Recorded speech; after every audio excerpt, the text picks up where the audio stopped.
Hello and welcome to the first test in preparation for the KF2 British Karting Championship coming up in October. We teamed up with Laurie Curran from maranellokarts.co.uk who provided us with an RS9 to test for the day. We also put on a Max to KF engine from KartTune and we fitted an Istech kart seat to the chassis.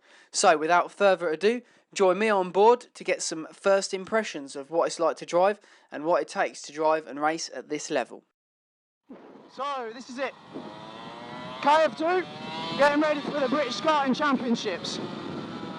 We've teamed up with maranellokarts.co.uk, that's Laurie Curran, and KartTune with a Max to KF2 engine. So I'm guessing you want to know what it's like to drive. We've had a couple of sessions already today, just getting warmed up. The main characteristics of a KF2 engine is they don't really have any bottom end power. And then you get this mad rush of power as the power valve opens. It's quite bizarre, but you have to drive in a way that compensates for that. As you can see going through the last corner, the power valve's open, you get a lot of power. And then you accelerate up to the rev range, you hit 15, rev limiter comes on and then it stops accelerating. Slightly different to what I'm used to with the Formula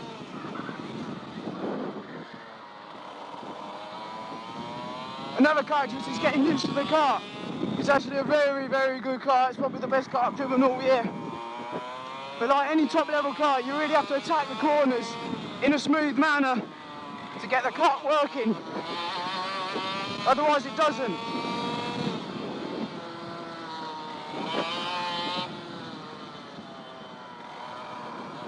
Okay, we've got Mark Littrell behind us now. He's on Vegas, different tyres. We'll see how far off we are.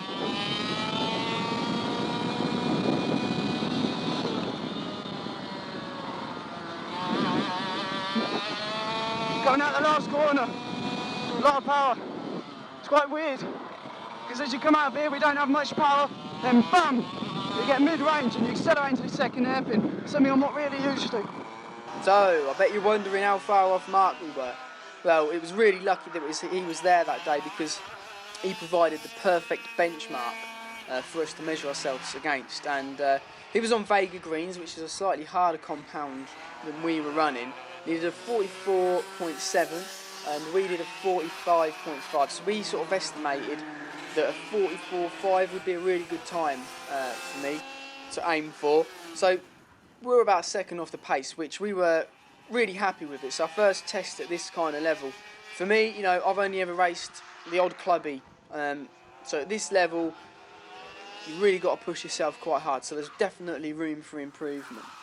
What I'd like to talk about is the actual chassis. Now, we teamed up with the guys at maranellokarts.co.uk and Laurie Curran, who provided the car, and with these types of kart, you really have to drive them in a manner that activates them, and by that I mean if you drive wrong, they are pretty difficult to drive. You know, the back end will come out and it will understeer and it will, you know, tie itself up. Not until you start learning to push the car into the corners in a sort of smooth manner does the sort of kart come alive.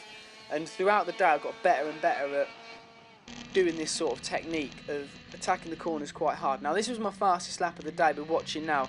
It wasn't a brilliant lap, but it will just demonstrate the challenges that you face. Now the first hairpin, you hit the brakes, and that's the front brakes really hard, and you have to release them quite gently to allow the kart to release its load. And then the second hairpin, you have to brake a little bit earlier than you think you do because it sort of comes quicker.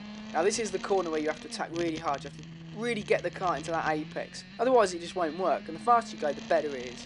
Now this is a 90-degree right that arcs into Spoon Corner. Really challenging corner, and it's all about being strong throughout that corner. And then through this left we go into the last sort of section of the track. You load up the kart, you let it drift a little bit, and then you're over to the right, and that's your lap.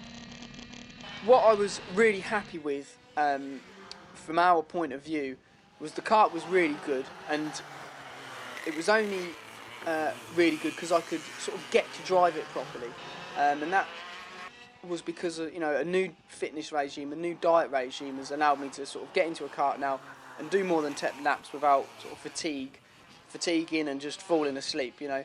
So that means, you know, we're talking press-ups, pull-ups, sit-ups, core work. I've got a neck harness to train my neck, because for you guys out there that struggle, you really have to kind of put the work in physically, otherwise you're just going to fatigue. Diet-wise, you know, it's a lot of fruit, it's a lot of veg, it's a lot of nuts, it's a lot of seeds, it's water, there's no caffeine, there's no junk food. Luckily I don't eat meat, so I'm not getting all the bad fats. And for the guys out there, if you're looking for sort of ways to improve your diet, I use a product and it's a bit weird, it's called spirulina. It's an algae, but it's just full of nutritious things, you know. It's got packed full of protein, packed full of vitamins. I thoroughly recommend it. I'd like to talk about the engine. The Bob Astle from Cartoon provided us with the engine on the day. And I have to say, I mean, when I was behind Mark and he was testing some B&B KF2s, you know, I wasn't down on power. You know, it's not like there's this gulf of difference. You know, you get the engine right, you set it up right, and it's fine. I didn't do any carbon or anything like that. I didn't touch that yet because, quite frankly, I'm not there yet. I'd probably blow it up. But it was really good. It was really sort of on the button. So the challenge is there. We're ready for the British Championships. We've got a few more test days coming up. And we really are looking forward to pushing ourselves and showing and demonstrating to you guys that it's possible to race at this level, you know. If you have a dream, to go for it, because at the end of the day, life's too short. Okay, I'd like to thank the guys over at Cartoon and marinellakarts.co.uk, and also for Tech Kart Seats for providing the seat, which was perfectly fitted and really comfortable for us to drive sort of as hard as we could. So that's been the karting1.co.uk KF2 track test, our first test for the British Championships coming up in October. I'd like to see a lot of you guys turn up, either spectating or competing, because it's going to be one of the best events of the year. Thank you for watching.